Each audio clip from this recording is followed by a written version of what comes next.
युगों युगों से चली आ रही भारतीय सभ्यता और इस सभ्यता में प्रचलित अनगिनत कहानियां। हमारे पूर्वज कौन थे, हमारे संस्कार, संस्कृति, इनका उद्गम कहां से हुआ, आजादी के पीछे भी कितनी अनकही गाथाएं होंगी, और आज जो हम एक स्वतंत्र, सबल और सक्षम देश हैं, इसके पीछे भी तो कोई कारण होगा। इन सभी कहानियों की गवाही देती है हमारी हर धरोहर। तो क्या जरूरी नहीं कि इन धरोहरों को संजो के रखा जाए? क्या ये जरूरी नहीं कि हमारी आने वाली पीढ़ियां इन्हें जाने और इन पर गर्व करें? है ना? पर क्या कोई है जो ये जिम्मा उठा रहा है? क्या कोई है जो इन्हें वो सम्मान दे रहा है जिसकी ये हमेशा से हकदार थी? नमस्कार, मैं काम्या जानी ले जा रही हूं आपको एक नए भारत के सफर पर, जहां इसकी आत्मा, इसकी संस्कृति, अध्यात्म और सभ्यता को नए सिरे से सहेजा जा रहा है। सोमनाथ से लेकर केदारनाथ तक देखेंगे भारतीय संस्कृति के पुनर्निर्माण की कहानी। ढोलावीरा से लेकर पुराने किले तक जुड़ेंगे प्राचीन भारतीय सभ्यता के साथ, और अंडमान निकोबार से लेकर दिल्ली तक नमन करेंगे उन नेशनल हीरोज को जिन्होंने आजाद भारत की नींव रखी।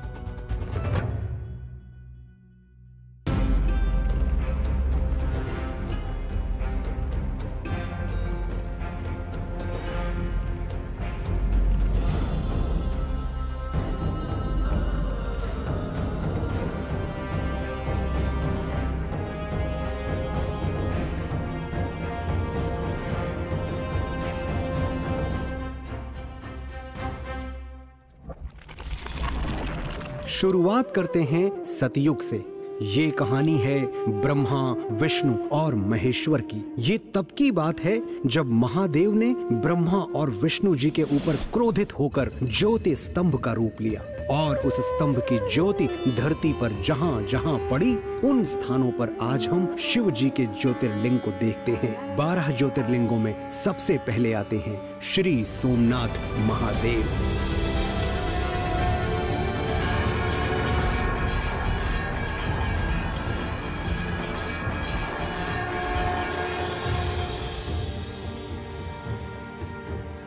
देश के एंशिएंट और प्रोमिनेंट मंदिरों में से एक, an architectural marvel, the first of the 12 ज्योतिर्लिंगास, this is Somnath धाम। ये मंदिर रेजिलियंस की कहानी कहता है, भारत की कहानी कहता है।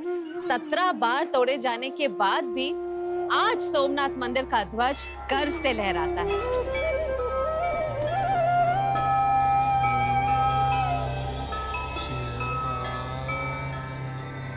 अगस्त 2021 में प्राइम मिनिस्टर मोदी ने इस मंदिर के कई प्रोजेक्ट्स इनॉग्रेट किए, और अब इस स्पिरिचुअल सेंटर को प्रसाद स्कीम के तहत वो इंफ्रास्ट्रक्चर और सुविधाएं मिली है जो आने वालों के एक्सपीरियंस को और भी इमर्सिव बनाए। और आज लाभ ये हो रहा है कि इन सारी चीजों ने भारत के टूरिज्म को भी एक बहुत बड़ा बल दिया है। भारत की नई पीढ़ी को हमारी उन पुरातन महान परंपराओं की तरफ नए सिरे से देखने का एक आकर्षण बना।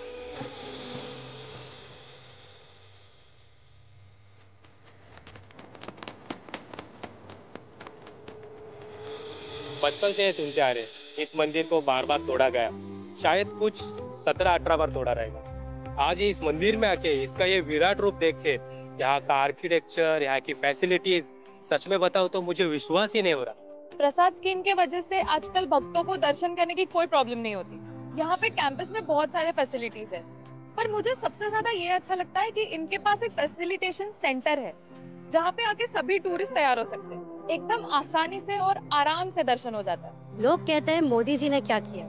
70 साल पहले सरदार भाई पटेल का जो सपना था सोमनाथ को लेकर, उसको पूरा किया। सोमनाथ हो या अयोध्या हो, ऐसा लगता है ये हमारे भारत का, हमारी संस्कृति का एक पुनर्निर्माण है।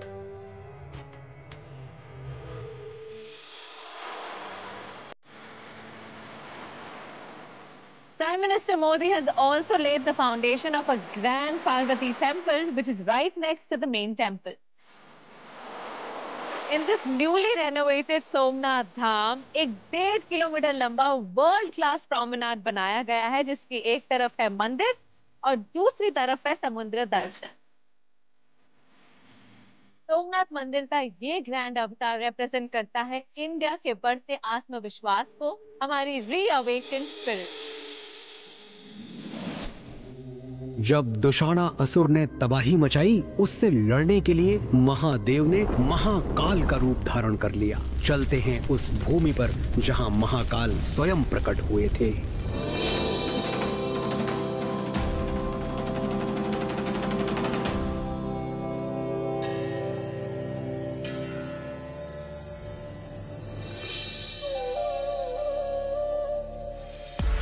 चाहे स्कंद पुराण हो या कालिदास का मेघदूत, महाकालेश्वर मंदिर का वर्णन हर जगह बड़े डिटेल में मिलता है।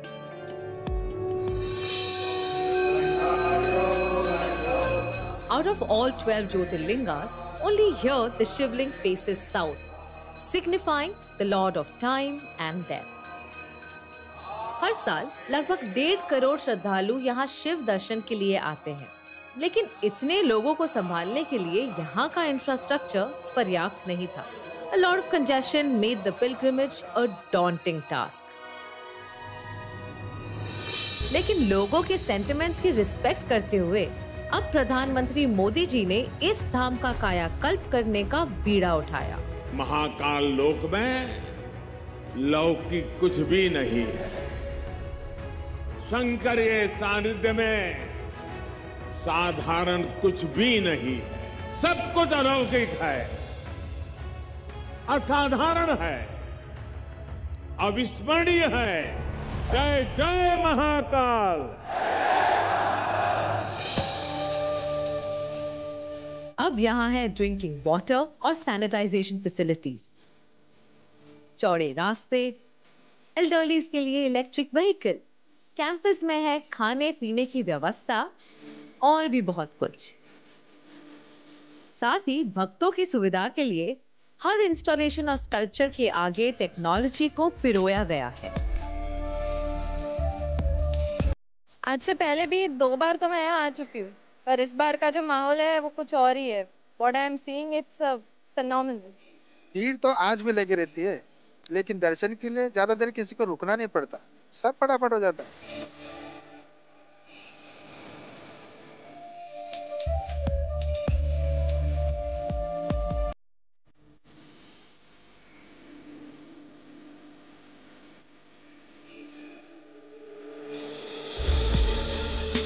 महाकालेश्वर धाम आकर सच में ऐसा लगता है जैसे समय और मृत्यु से परे भी एक शक्ति है, जिसकी कृपा दृष्टि हम सब पर हमेशा बनी रहती है। जय महाकाल।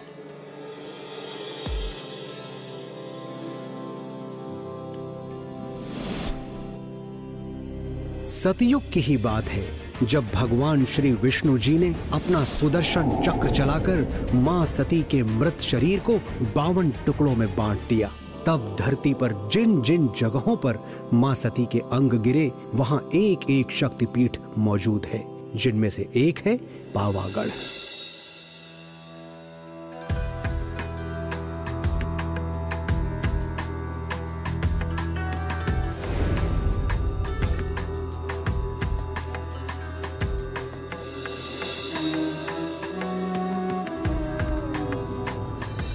पावागढ़ देश के 52 शक्तिपीठों में से एक है।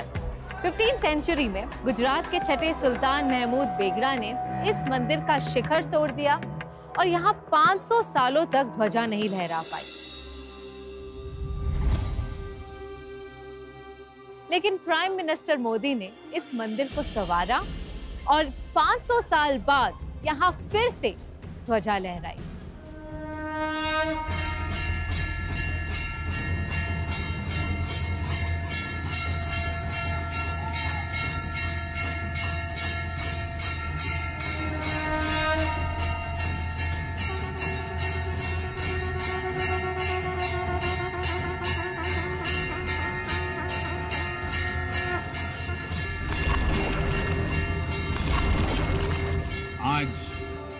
सदियों बाद पावागढ़ मंदिर में एक बार फिर शिखर पर ध्वज फहरा रहा है।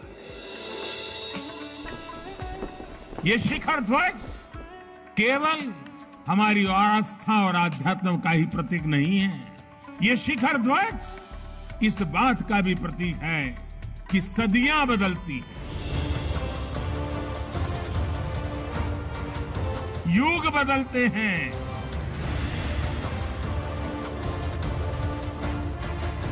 लेकिन आस्था का शिखर शाश्वत रहता है। माँ काली माता की जय।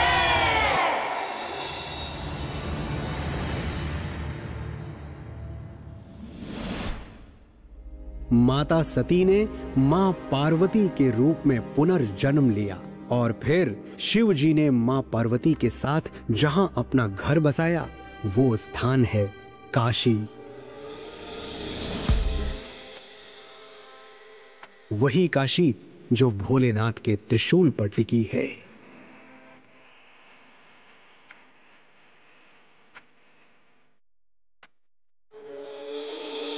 जीवन मरण के चक्र से मुक्त होकर अगर किसी को मोक्ष प्राप्ति करनी है तो उसका रास्ता केवल एक जगह पर ही मिल सकता है, बनारस। यहाँ बसते हैं हमारे जग के दाता श्री काशी विश्वनाथ। मंदिर के चारों ओर इतनी संकरी गलियां, गंदगी और अव्यवस्था हुआ करती थी कि श्रद्धालुओं का तीर्थ यात्रा पवित्र मन से करना दूभर हो जाता था। अगर ये आज की पीढ़ी को हमें दिखाना है तो कहीं गंदगी के पास इतनी बड़ी भव्य व्यवस्था है तो भी हम उसको प्रभावित नहीं कर सकते, क्योंकि वो वही देख करके वो जो देखना चाहिए वो छूट जाता है। गांधी जी ने भी 100 साल पहले काशी की अव्यवस्था की ये समस्या व्यक्त की थी, जो आखिरकार अब प्रधानमंत्री मोदी जी के हाथों इनॉग्रेटेड काशी विश्वनाथ धाम प्रोजेक्ट से सॉल्व हो गई।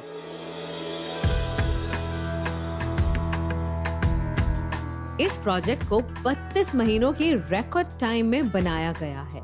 प्रधानमंत्री मोदी जी के विजन के तहत काशी का ऐसा कायाकल्प हुआ कि इसे मिला वो ग्रैंड अवतार जिसका काशी विश्वनाथ धाम हमेशा से हकदार था।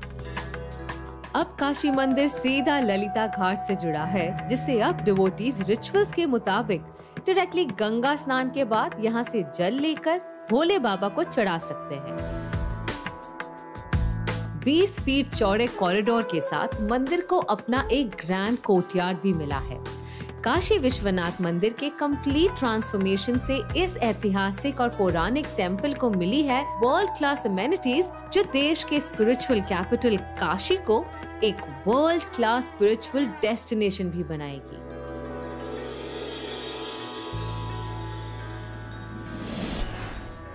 ये तब की बात है जब सरजू किनारे सूर्यवंशी दशरथ के यज्ञ से जन्म हुआ मर्यादा पुरुषोत्तम का, जिनका नाम हर दिल में बसा है। चलते हैं उनकी पवित्र जन्मभूमि पर, मोक्षदायिनी श्री अयोध्या पुरी।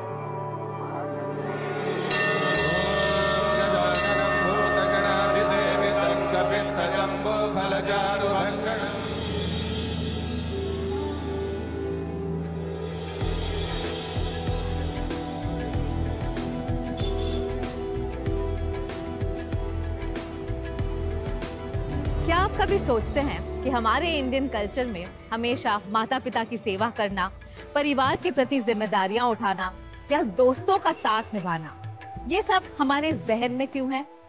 इन मूल्यों की नींव रखी भगवान श्री राम ने। सत्य के अवतार श्री राम न सिर्फ एक आदर्श पुत्र, पति या भाई थे, वो एक संपूर्ण मानव जीवन के प्रतीक थे। और आज हिंदुस्तान दुनिया भर में अपने इन्हीं वैल्यूज के लिए जाना जाता है। भगवान राम ने अयोध्या पर कई सालों तक राम राज्य चलाया, जो कि आज भी एक आदर्श और सुनहरा काल माना जाता है। इस राज्य में ना कोई ऊंचा था, ना कोई नीचा। लोगों के प्रति इतना प्रेम कि आज भी कई भारतीय परिवार अपने बच्चों का नाम राम से जोड़ना पसंद करते हैं। ताकि उन बच्चों में भी वो वैल्यूज आए। इसके बावजूद इतने सालों तक रामलला के लिए यहाँ कोई मुख्य मंदिर नहीं था, पर अब ये स्थिति जल्द ही बदलने वाली है। अयोध्या में बन रहे इस ग्रैंड मंदिर का सिर्फ एक ही मकसद है, हमारे प्रभु श्री राम को उन्हीं के जन्म स्थान में उचित सम्मान देना।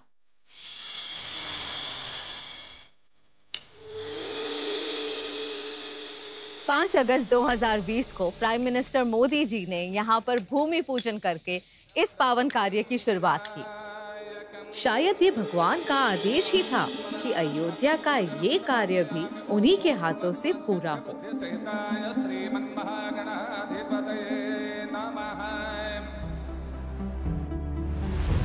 2.7 एकर्स में फैला हुआ ये मंदिर 235 फीट चौड़ा, 360 फीट लंबा और 160 फीट ऊंचा होगा।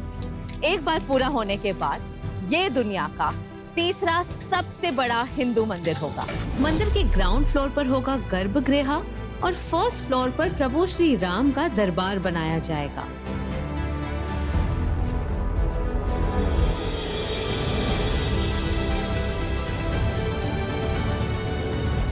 इस खूबसूरत मंदिर को बनता देख मन से एक ही आवाज निकलती है, जय सिया राम। और अब हम आरंभ करते हैं द्वापर युग की वो महागाथा जिसका नाम है महाभारत। कहा जाता है कि महाभारत की लड़ाई के बाद पांचों पांडव चारों तरफ हुए मृत्यु के तांडव से बहुत दुखी थे। इस व्यथा से मुक्ति पाने के लिए उन्होंने भगवान शिव को ढूंढना शुरू किया ताकि उनके आशीर्वाद से उनका मन शांत हो सके। तब महादेव ने उन्हें यहीं इसी स्थान पर दर्शन दिया।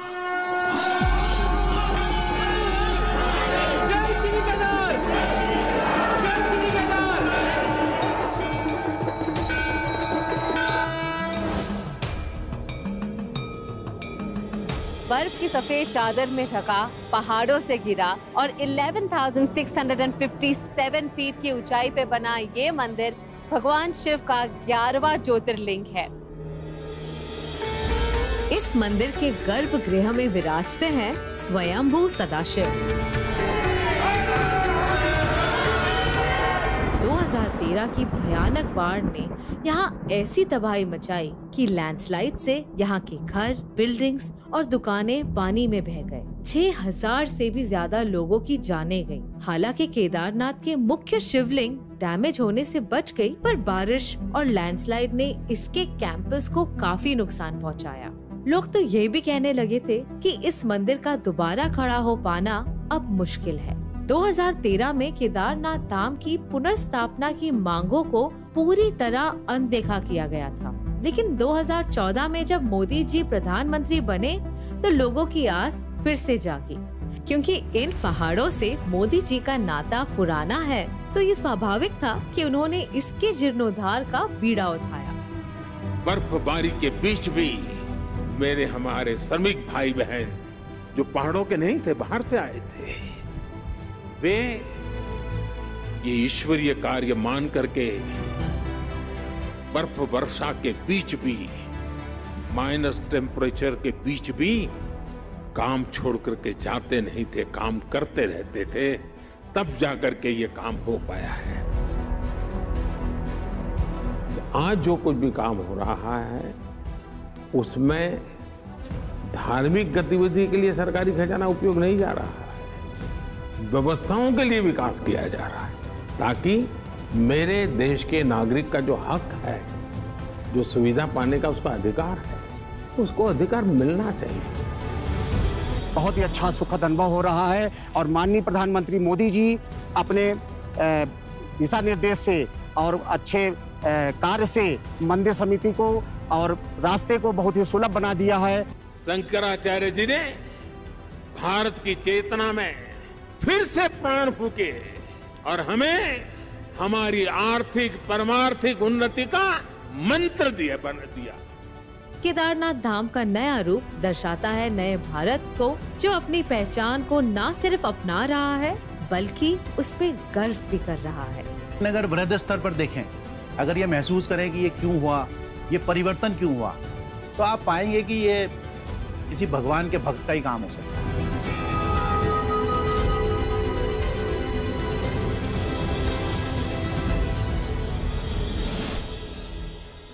युग बदलते हैं और साथ ही बदलती हैं हमारी विचारधाराएं, जो जन्म देती हैं नई सभ्यताओं को।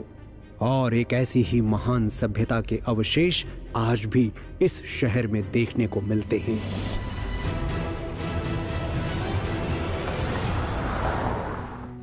आज मैं जहां हूं, ये उन जगहों में से एक है जिसकी वजह से हमारी कंट्री मदर ऑफ सिविलाइजेशन कहलाती है।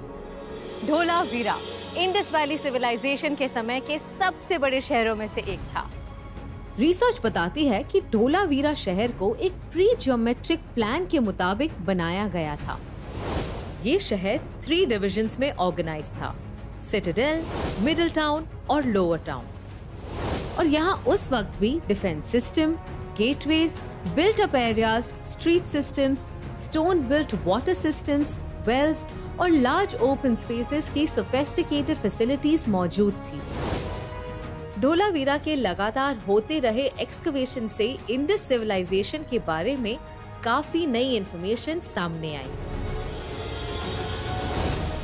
लेकिन water shortage, lack of electricity, infrastructure as well as connectivity जैसे प्रॉब्लम्स की वजह से this place was losing its lustre. इतनी हिस्टोरिकल जगह को गुजरात के बाहर लोग जानते तक नहीं थे। तब श्री नरेंद्र मोदी ने गुजरात के सीएम के तौर पर कच्छ की काया पलटने का जिम्मा लिया। मैं जब धोलावीरा देखने गया था और वहां की बारीकियों को वहां के लोग जो समझा रहे थे, 5000 साल पहले ऐसी विरासत, वहां की एक एक ईंट, एक एक पत्थर इन सिंधु संस्कृति की परंपरा के, उन महान सपूतों के पराक्रम की गाथा कहता है।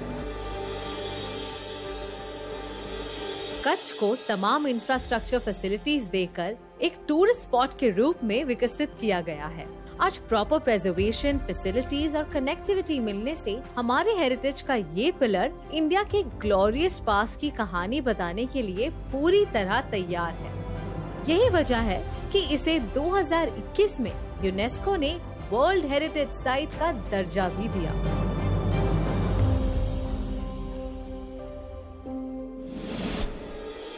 इन्हीं सभ्यताओं से जन्म लिया अनेक साम्राज्यों ने, और जब चारों तरफ युद्ध का तांडव मच रहा था, तब गुरु नानक देव जी ने इस भूमि से एक पावन कार्य का शुभारंभ किया।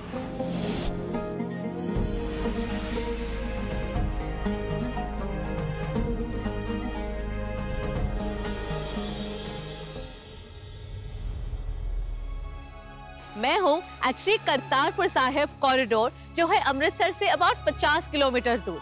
अब इस जगह की खास बात यह है कि टर्मिनल के उस तरफ है पाकिस्तान, जहाँ है वर्ल्ड फेमस गुरुद्वारा श्री करतारपुर साहिब। आज सरहद पार स्थित इसी जगह से सिख गुरु नानक देव जी ने लंगर की शुरुआत की थी। गुरु नानक देव जी ने अपनी जिंदगी के आखिरी 18 साल इसी भूमि पर बिताए। इसी भूमि पर गुरु ग्रंथ साहिब के कई हिस्से लिखे गए। इंडिक रिलीजन्स में सिख धर्म का बहुत महत्वपूर्ण स्थान है।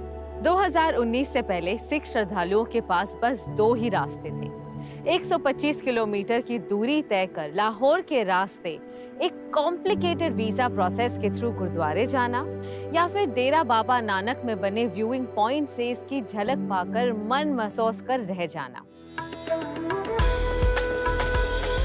बदलाव ये आया कि आज 4.2 किलोमीटर लंबे करतारपुर कॉरिडोर से एक दिन में लगभग 5000 भारतीय श्रद्धालु बिना वीजा के सीधा दर्शन के लिए जा सकते हैं और अपनी आस्था का मान रख सकते हैं।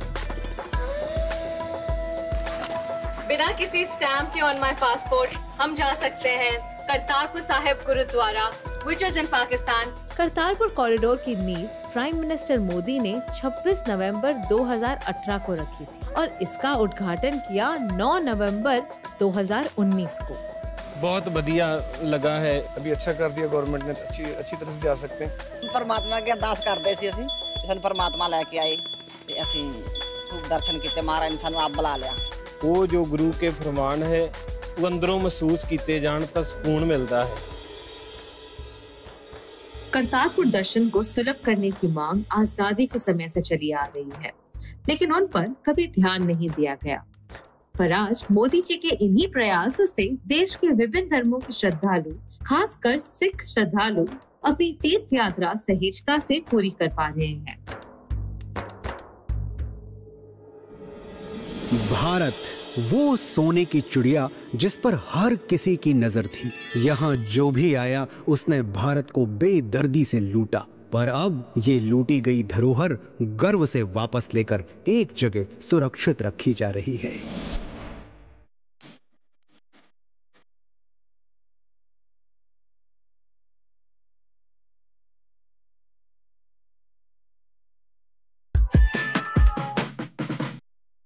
आइए चलते हैं पुराने किले की ओर।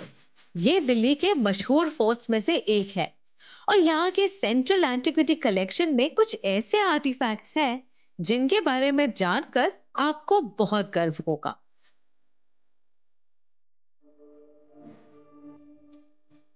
क्या आपको पता था कि इंडिया की कई सारी मूर्तियां और एंटीक्स दूसरे देशों में इलीगली स्मगल होती आई हैं? 2014 से लेके अब तक हम 229 मूर्तियां भारत वापस ला चुके हैं। ये सिर्फ इसीलिए मुमकिन हो पाया क्योंकि प्राइम मिनिस्टर मोदी जी हमेशा से ही इंडियन कल्चरल हेरिटेज को जीवित रखना चाहते हैं। इस गैलरी में 400 से ज्यादा प्राचीन वस्तुएं हैं जो प्री हिस्टोरिक एरा से लेकर मॉडर्न पीरियड तक के हैं। इसमें कई सारी मूर्तियां, सिक्के, पेंटिंग और कॉपर आर्टिफैक्ट शामिल हैं। भारत की पहचान है भारत की आध्यात्मिक विरासत। भारत में समाज जीवन को जोड़ना, समाज जीवन को समयानुकूल परिवर्तन करने के लिए प्रेरित करना, इन सब में हमारी सांस्कृतिक धारा का बहुत बड़ा योगदान रहा। चाहे वो स्टैंडिंग इमेज ऑफ श्रीदेवी हो फ्रॉम चोला डायनेस्टी या फिर स्टैंडिंग बुद्धा, इन दोनों एंटीक्स को यूएसए से वापस लाया गया है। ब्रह्मा ब्राह्मणी का मार्बल स्कल्पचर जो गुजरात के ओपन म्यूजियम में चुराया गया था, उसे यूनाइटेड किंगडम से रिकवर किया गया। आर्कियोलॉजिकल सर्वे ऑफ इंडिया इन्हीं सब मूर्तियों की प्रोटेक्शन और प्रिजर्वेशन का काम देखती है और म्यूजियम को क्यूरेट करती है। हमारी सरकार की यही कोशिश है कि सारे स्टैच्यूज और आर्टिफैक्ट्स अपनी मातृभूमि में वापस आ सके, ताकि जिन मूर्तियों की हम कहानियां सुनते आ रहे हैं उन्हें देख और महसूस कर सके। सतयुग से लेकर कलयुग तक इतनी कहानियां जुड़ी हैं हमारे मंदिरों से, हमारी धरोहरों से, और हर एक में छुपी है सदियों की सीख। दी आरएन शो की अगली कड़ियां देखने के लिए वीडियो को लाइक करें, शेयर करें और चैनल को सब्सक्राइब अवश्य करें।